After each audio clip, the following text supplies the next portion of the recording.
আসসালামু আলাইকুম। কেমন আছেন? আশা করি আপনারা ভালো আছেন।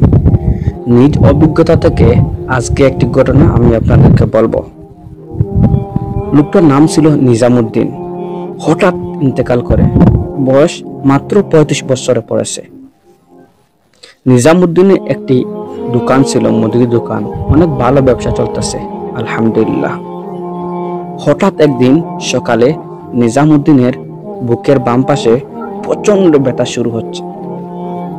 নিজামুদ্দিন তার বন্ধুকে কল দিয়ে বলেছে, বন্ধু, আমার বুকের ভিতর অনেক ব্যথা করতেছে, তুমি তাড়াতাড়ি চলে আসছো একটি গাড়ি নিয়ে। এর মধ্যে নিজামুদ্দিন তার স্ত্রীকেও কল দিল, দিয়ে বলল, স্ত্রী, আমার অনেক ব্যথা করতেছে বুকের ভিতরে, আমি হসপিটালে চলে যাচ্ছি, হয়তো তোমাদের সাথে আমার আর কথা হবে না। এটা বলে নিজামুদ্দিন ফোন কেটে দিয়েছে। এইদিকে তার বন্ধু চলে আসছে গাড়ি নিয়ে।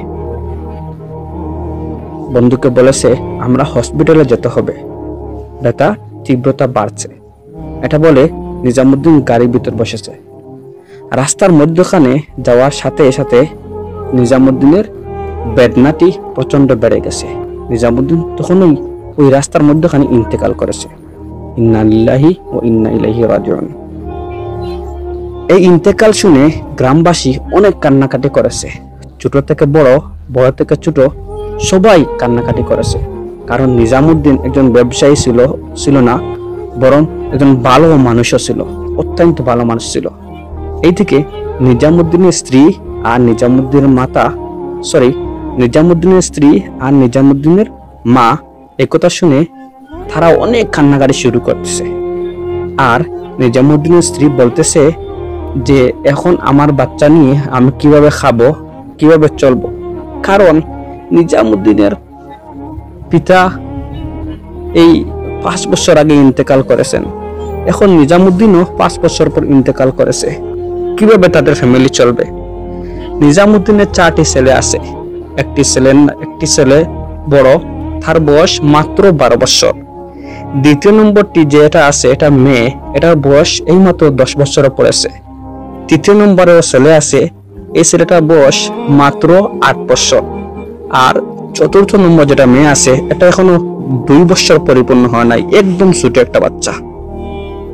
তারা একথা বলতেছে আর অনেক কান্নাকাটি করতেছে, কিভাবে খাবে, কিভাবে চলবে, কিভাবে তাদের ফ্যামিলি যাবে। অনেক কষ্ট তারা করতেছে। তাদের বাবার মৃত্যু হওয়ার পর ছেলেটা দোকানে বসেছে, দোকান পরিচালনা করতেছে ঠিকই, কিন্তু সঠিকভাবে পরিচালনা না করতে পেরে মালগুলা অনেক লস হয়েছে, দোকান থেকে অনেক লস হয়েছে। তারা প্রথমে থেকেই আরো বেশি দুর্বল হয়ে পড়েছে। একদিন খানা খাচ্ছে, একদিন উপোস থাকছে। যাই হোক, ভিডিওটি অনেক লম্বা হয়ে যাচ্ছে। পরবর্তীতে অংশে আমি আপনাদেরকে বলবো নিজামুদ্দিনের বড় মেয়ের কিভাবে বিবাহ হয়েছে আর বর্তমান তাদের অবস্থাটা কেমন। আসলে অনেক হৃদয় বিদারক ঘটনা, শুনলে আপনার চোখে পানি চলে আসবে।